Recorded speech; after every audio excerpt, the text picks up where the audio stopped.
How the Grinch Stole Christmas by Dr. Seuss. Every Who down in Whoville liked Christmas a lot. Oh, Christmas tomorrow, yay! But the Grinch, who lived just north of Whoville, did not. The Grinch hated Christmas, the whole Christmas season. Now please don't ask why. No one quite knows the reason. It could be his head wasn't screwed on just right. It could be, perhaps, his shoes were too tight.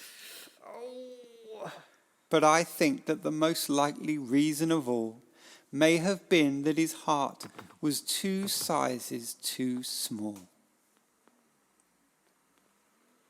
But whatever the reason, his heart or his shoes, he stood there on Christmas Eve, hating the Whos, staring down from his cave with a sour, grinchy frown at the warm lighted windows below in their town. For he knew every Who down in Whoville beneath was busy now hanging a mistletoe wreath. "And they're hanging their stockings," he snarled with a sneer. "Tomorrow is Christmas, it's practically here." Then he growled with his grinchy fingers nervously drumming, "I must find some way to stop Christmas from coming." For tomorrow he knew all the Who girls and boys would wake bright and early. They'd rush for their toys. And then, oh the noise, noise, noise, noise. That's the one thing he hated. The noise, noise, noise, noise. And then Who's young and old would sit down to a feast. They'd feast, and they'd feast, and they'd feast. Feast, feast, feast. They would feast on Who pudding and rare Who roast beast, which was something the Grinch couldn't stand in the least. And then they'd do something he liked least of all. Every Who down in Whoville, the tall and the small, Hey, come here. would stand close together with Christmas bells ringing, stand hand in hand, and the Whos would start singing. Oh, what fun! They'd sing, and they'd sing, and they would sing, sing, sing, sing. And the more the Grinch thought of the Who Christmas sing, the more the Grinch thought, "I must stop this whole thing. Why, for 53 years I've put up with this now. I must stop this Christmas from coming. But how?" Then he got an idea, an awful idea. The Grinch got a wonderful, awful idea. "I know just what to do," the Grinch laughed in his throat, and he made a quick Santa Claus hat and a coat. And he chuckled and chuckled. "What a great Grinchy trick! With his coat and this hat, I look just like Saint Nick. All I need is a reindeer." The Grinch looked around, but since reindeers are scarce, there was no one to be found. That didn't stop the old Grinch. No, the Grinch simply said, "If I can't find a reindeer, I'll make one instead." So he called his dog Max. Then he took some red thread and he tied a big horn on the top of his head. Then he loaded some bags and some old empty sacks on a ramshackle sleigh and he hitched them up to old Max. Then the Grinch said, "Giddy up!" and the sleigh started down towards the homes where the Whos lay a snooze in their town. and their windows were dark. Quiet snow filled the air, and the Whos were all dreaming sweet dreams without a care, when he came up to the first little house on the square. "This is stop number 1, the old Grinchy Claus hissed, and he climbed to the roof, emptied bags in his fist.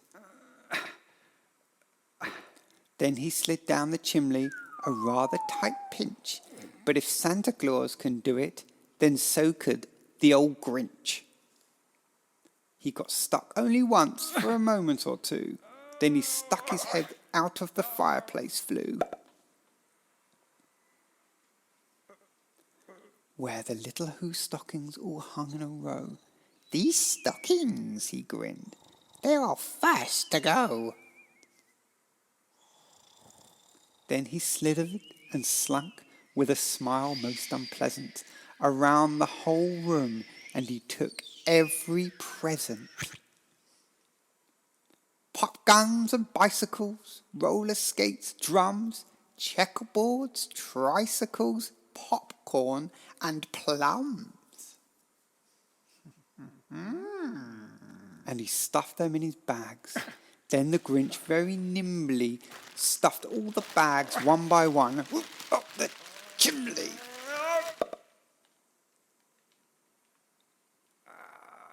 Then he slunk into the icebox. He took the Who's feast. He took the Who pudding. He took the roast beast. He cleaned out the icebox as quick as a flash. Why, that Grinch even took their last can of Who hash.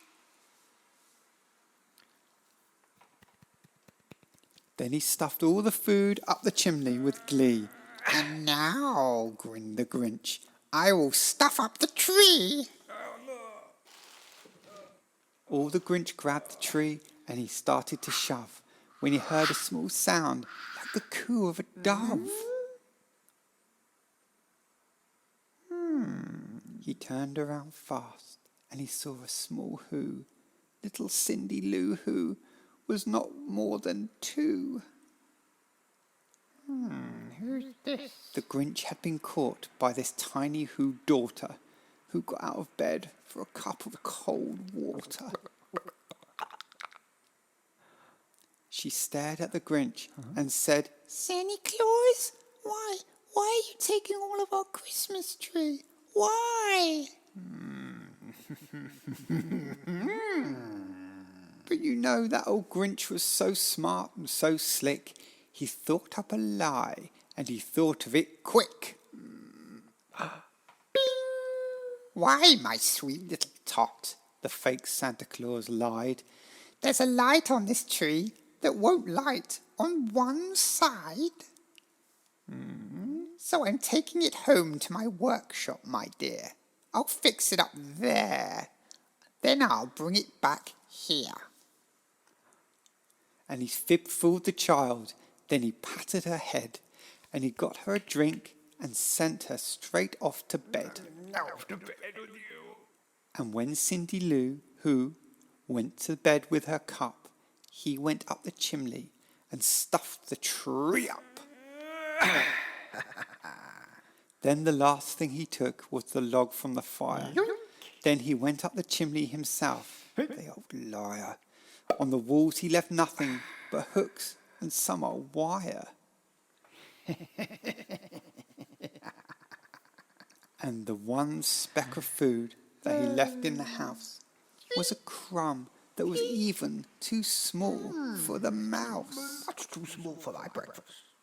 Then he did the same thing to the other Who's houses, leaving crumbs so small for the other Who's mouses. Even I can't eat this. I'm a mouse. It was 15:15 dawn, all the Who's still in bed, and the Who's still a snooze when he picked up his sled.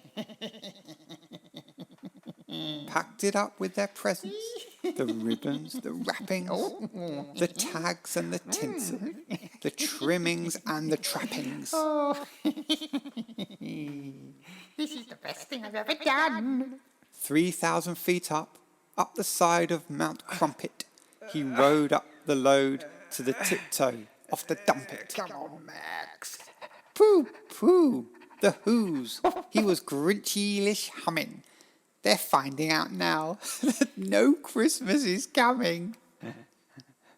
They're just waking up. I know just what they'll do. Their mouths will hang open a minute or two. Then the whoos who down in Whoville will cry, boo-hoo. That's a noise, grinned the Grinch, that I simply must hear. So he paused, and the Grinch put his hand to his ear. And he did hear a sound rising over the snow. It started in a low, then it started to grow. But the sound wasn't sad. Why, this sound sounded merry. Couldn't be so. But it was merry. Very. He stared down at Whoville. The Grinch popped his eyes. Then he shook. What he saw was a shocking surprise. What? Every who down in Whoville, the tall and the small, was singing without any presents at all. Huh? He hadn't stopped Christmas from coming. It came. Somehow or another, it came just the same. Oh, it came Christmas. And the Grinch, with his snow Grinched ice cold in the snow, stood puzzling and puzzling. How could it be so? And it came without ribbons. It came without tags. It came without packages, boxes, or bags. Yes, it did come. Christmas is here. And he puzzled 3 hours till his puzzler was sore. Then the Grinch thought of something that he hadn't thought of before. This is a very interesting idea. Maybe Christmas, he thought, doesn't come from a store. Maybe Christmas, perhaps, means a little bit more. More? Maybe it does mean something else. And what happened then? Well, in Whoville they say that the Grinch's small heart grew 3 sizes that day. And the minute he heard, his heart didn't feel so tight. He whizzed with his load right through the morning light. And he brought back the toys and the food for the feast. Wonderful thing, Mr. Grinch. Thank you so much Lovely for Christmas surprise. He himself, the Grinch, carved the roast Why don't you beast. carve the Pass the sauce, will you, dear? The end.